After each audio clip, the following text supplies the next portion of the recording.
Hi, thanks for that introduction. Hi everyone, my name is Laura Murphy and I'm a final year PhD student in Trinity College Dublin as part of the Massive Stars and Supernovae group there, led by Professor Jose Groh. So today I'm going to be talking about the effects of rotation on the evolution and observable signatures of population 3 stars. I just want to take a moment to thank the committee for having me speak today. I'm delighted to get to share some of my work with you all. And also this work is funded by the Irish Research Council, and I've listed the co-authors for this work here. So just a brief outline to start. So I'll give a short introduction, just some background on population 3 stars and what we're interested in around the first stars. Then I'll talk a bit about the methods, specifically the Geneva Stellar Evolution Code that we use to study these stars. And then the results will be split into 3 sections. So the first 2 sections are about work that was published earlier this year, this new grid of Geneva population 3 stellar models that we have produced. And then the third section will just talk briefly on some of our more recent work on the ionizing photon production of these stars. So some open questions on POP3 stars. So firstly, there's a wide range of possible initial masses for these stars. It was previously thought that they would have been greater than 100 solar masses. So that would mean that some of them would explode as parent stability supernova. However, more recent simulations predict fragmentation and formation of binaries. So now it's thought that they'd be more on the order of tens of solar masses, but it's also believed that there's a redshift dependence there. So there may be 2 initial mass functions depending on the redshift where metal-free stars form. Secondly, then the mass loss mechanism. So because these stars are zero metallicity, they would then have a negligible radiatively driven wind because you need the heavier elements of the surface to drive that stellar wind. However, this doesn't mean that they can't have mass loss. They could have episodic mechanical mass loss, for example, if the critical rotation limit is reached. So that could result then in circumstellar material or a decretion disk. I know there was some debate in the chat about that there, so excretion disk if you prefer. And yeah, so then that's going to have effects on the observational signatures of these stars. Thirdly then, and this is what we're mainly interested in, is the effects of rotation on these stars. So rotation is important because it affects the mixing of the stellar interior, the mixing of chemical species, and also the angular momentum transport itself. And this effect of rotation on population 3 stars can then be seen in the second generation of stars in what's known as carbon-enhanced metal poor stars. So there's a lot of work going on there to try and constrain some of the properties of the first stars through observations of extremely metal poor stars.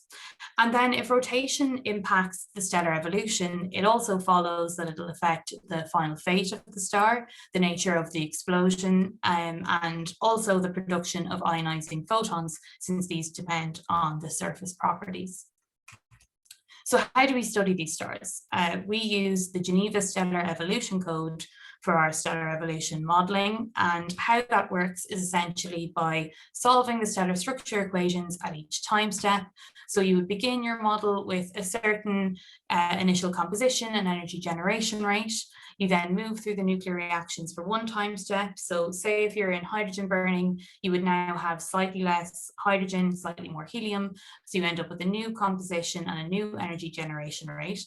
That in turn then changes the density, the opacity, and the temperature gradients. And then you end up with a new stellar structure. So now you have new values for the luminosity, the radius, and the temperature. And then you just repeat this for every time step. And so by watching how these internal properties vary at each time step, that's how we study how they evolve. I also want to point out the treatment of rotation in the Geneva Stellar Evolution Code. So here, both diffusion and advection are accounted for in the transport of angular momentum following the Zahn prescription.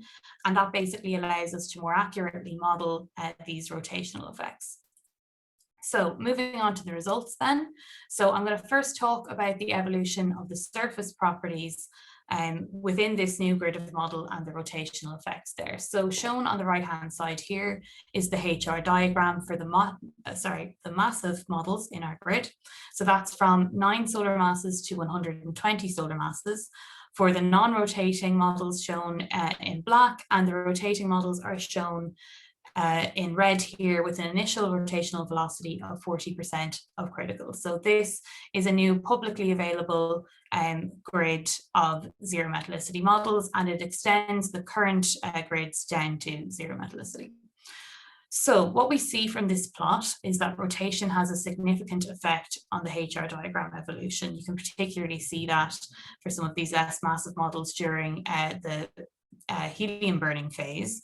So the impact of rotation varies for each initial mass in how it affects the structure, but it basically boils down to two key effects. So firstly, rotational mixing increases the core mass, and so that increases luminosity. So if we look at the 30 solar mass model here, we can see that for the rotating model in red, the luminosity increases more steeply than the non-rotating model, and this comes down with this rotational mixing adding to the core mass. The other key effect then happens during helium burning, and this is when rotational mixing brings helium burning products to the hydrogen burning shell. So what this does is it gives a boost to the energy generation of the hydrogen shell, and so then that affects the temperature profile of the star and the structure of the star. And as I say, this varies for different masses, but the dominant effect that we've found is a decrease in surface temperature. So moving on then to the chemical enrichment of these stars and how rotation affects that. So I'll be talking about chemical enrichment during the helium burning phase. So here I show the helium core and the hydrogen burning shell in the envelope. So as I said, rotational mixing brings helium burning products to the hydrogen shell. Specifically, I mean carbon and oxygen that have been produced in the helium core are rotationally mixed outwards towards the hydrogen shell. And when they reach the hydrogen shell, that triggers the CNO cycle. We get a boost in energy generation. And now you can produce nitrogen through the CNO cycle in this hydrogen shell. So from this then, we would expect that the more rotational mixing you have, so the higher the initial rotational velocity, the more carbon and oxygen you can mix to the hydrogen shell, and therefore the more nitrogen you would produce. However, this is not strictly the case, because we have found a variation in the nitrogen abundance produced for our different models. So here I show the final nitrogen abundance for each of our models with non-rotating in black and rotating in red.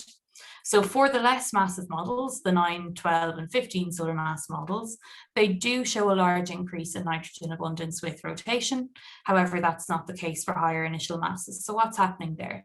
Well, we've found that more massive rotators can actually experience an earlier and a stronger triggering of the CNO cycle, which can in fact hinder enrichment. So what happens is the carbon and oxygen is mixed towards the hydrogen shell. That gives this boost to the hydrogen shell. And if that boost in energy is strong enough, then that can actually suppress the size of the helium core. So now what you've done is it's made it more difficult for that carbon and oxygen that's being mixed outwards to reach the hydrogen shell. So you've essentially limited the amount of carbon and oxygen that the shell has access to. So you've limited the amount of nitrogen that can be produced. So to further complicate the picture then, there's also variations in the nitrogen abundance due to what's known as hydrogen-helium shell interactions in the post-helium burning phases. Because really all we need to produce nitrogen is to have helium burning products in a hydrogen burning region. So that can happen in these late stages if you have interaction between the hydrogen and the helium burning shells.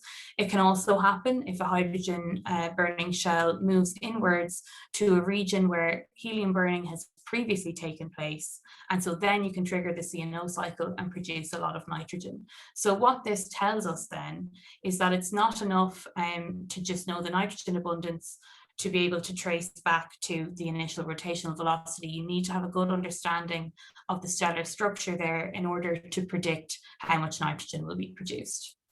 So finally, I'm just going to quickly talk about some of our more recent work on the ionizing photon production, which we've calculated from this model grid. So what we've been looking at— Laura, 2 minutes. Yeah, that's fine, thank you. We've been looking at the effects of rotation, convective overshooting, and the slope of the initial mass function on the ionizing photons produced by a population of POP3 stars, as I say, using this new grid of models. So just a quick summary of that, and if anyone has questions about it, I can talk more about it on Slack. So what we found is that rotation increases hydrogen ionizing photons but decreases helium-2 ionizing photons, and that's because of competing effects between the increase to luminosity and the decrease to surface temperature. On the other hand, we found that convective overshooting increases ionizing photon production for all species considered. And lastly, then we found that the slope of the initial mass function impacts the ionizing photon production more than rotation or convective overshooting for the values that we've considered here. So just to conclude then, we have produced this new publicly available grid of Geneva population 3 stellar evolution models from 1.7 to 120 solar masses with and without rotation. From this grid, we've found that typically rotation increases luminosity and decreases surface temperature. We've also found that while rotational mixing aids chemical transport, it can actually trigger an earlier CNO boost and a stronger CNO boost, which can in fact hinder enrichment. And lastly, more recently, we've been working on the ionizing photon production of population 3 stellar populations, investigating the effects of rotation, convective overshooting, and initial mass functions. So keep an eye out on arXiv for that, because that will be submitted very soon. So thank you, and I'll take any questions now.